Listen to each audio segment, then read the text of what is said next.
9, 8, 7, 6, 5, 4, 3, 2, 1. From how to be an ally to the art of emojis. In the next 10 minutes, we'll get the lowdown on what's up in the world. I'm Bethany Van Delft, and this is the 10 News.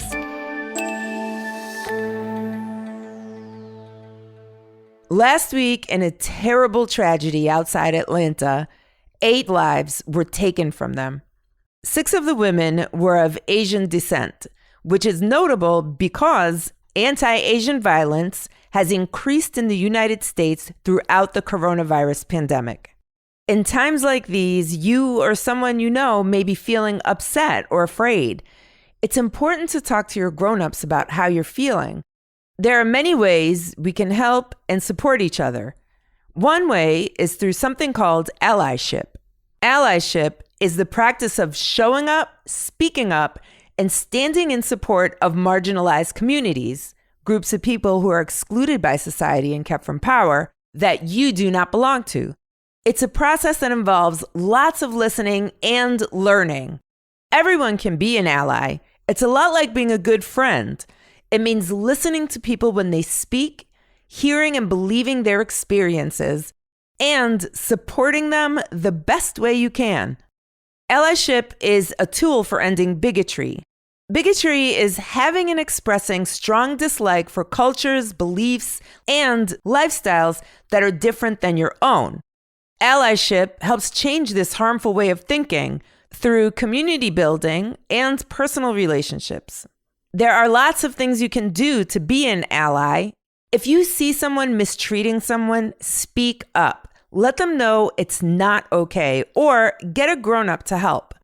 Listen and learn from the people you want to support. Educate yourself about cultures and communities outside of your own. Believe people of color when they say that something is racist. Talking about race can be uncomfortable, but being uncomfortable is necessary to grow and move forward. Talk with people from your own community about what you're learning so they can become aware and help make change too. As teen activist Ashlyn So wrote in an Instagram post responding to recent events, if people in your circle are not talking about this today, you need a new circle. If this all comes as a surprise to you, wake up. Enough is enough. Ashlyn is right. If we don't talk about what's happening, we can't change it. Being an ally takes practice, and we will make mistakes along the way, but that's okay. Allyship is a daily, lifelong practice. We'll continue this conversation, and we want to know how you are feeling and what questions you may have. Send us an email at hello@the10news.com and visit our website for more resources to learn how to be an ally for those around you. Emojis are everywhere. I mean, there's even a movie about them. But do you ever wonder how they get made? To find out, our show creator, Tracy Leeds Kaplan, sat down with Jennifer Daniel, chair of the Emoji Subcommittee at the Unicode Consortium, to talk about these funny little pictures we use every day. Hi, my name is Jennifer Daniel, and I am the chair of the Emoji Subcommittee for the Unicode Technical Committee, which is part of the Unicode Consortium, and I make emoji. I'd love for you to explain to our listeners what exactly is the Unicode Consortium and who's on it. So Unicode is a volunteer-based organization, and they're responsible for encoding the world's languages. Basically, they're the reason that if you send a message in Hindi from one device, the person you're sending it to can read it in Hindi. Before Unicode existed, that was a real problem. People couldn't communicate in their native tongues around the world. So think of it this way, right? Every letter on the screen that you read, whether it be a tablet or a computer or a phone or anything that's in a digital space, every letter is assigned a code point. So if you send someone facepalm emoji, the code point for facepalm is U1F926, right? So emoji, even though they look like pictures, are really a font. And that's why they sit next to words is because they operate like letters, and they are interchangeable with how you text or communicate online. So like I mentioned, Unicode is volunteer based, right? So it's a small group of people who can kind of offer their work for free and do this work. But what we try to do is surround ourselves by experts. So people who understand how people communicate, or maybe they have a certain expertise in, I'm talking to a doctor recently, a cardiovascular surgeon, around the anatomical heart and lungs and a new emoji for X-ray. So we try to surround ourselves by people who really understand the subject matter quite a bit when making decisions around what is useful, what will be used a lot, what is currently being used a lot before we add it, which is why it takes almost 2 years to add an emoji. It takes a really long time because we're vetting it fairly thoroughly. So what I really want to know is when the consortium makes a decision, those emojis are forever, right? So it's true. Emoji, once they're added, are there forever, which is really interesting if you think about it, right? Because language is flexible and fluid and transient and morphable, and emoji are not. Emojis stand still. So can you share a little bit about how emojis are actually designed? Yes. So, after the consortium makes their list of recommendations and they become code points in emoji, it's up to designers to get involved. And the first step is we take a look at the image in the proposal.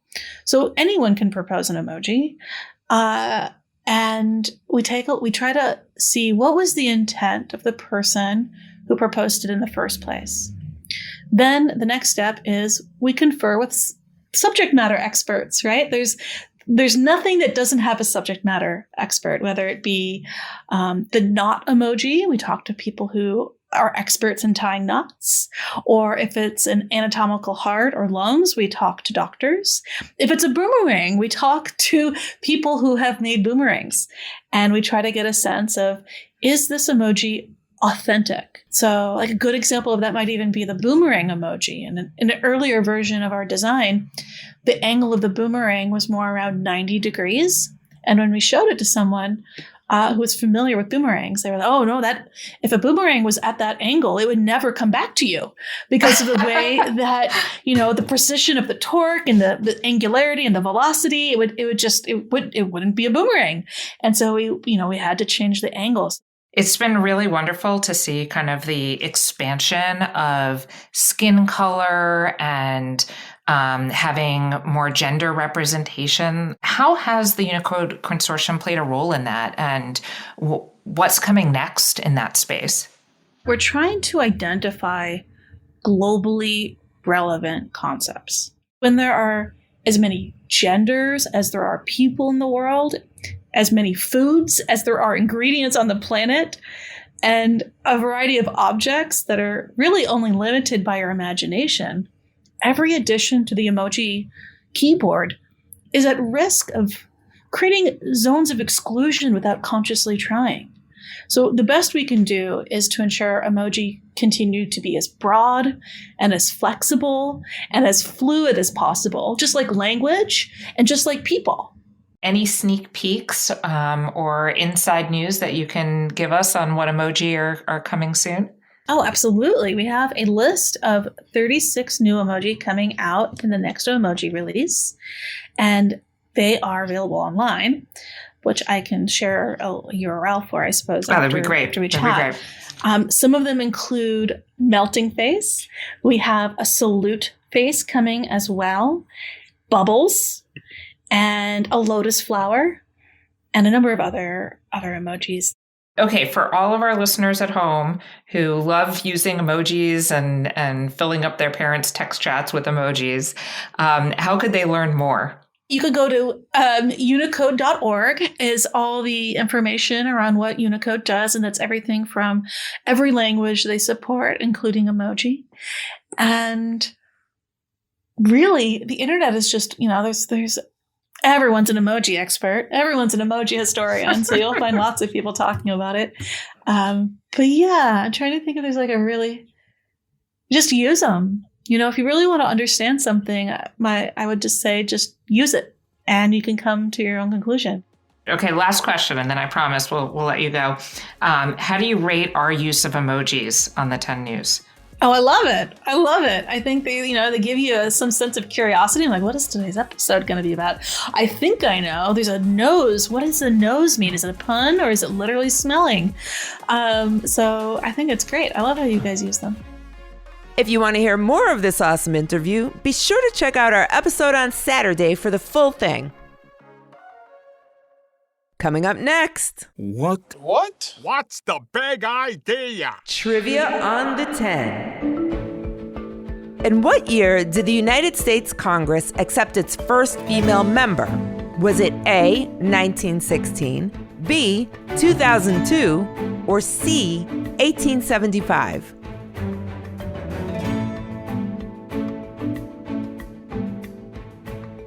Did you guess it?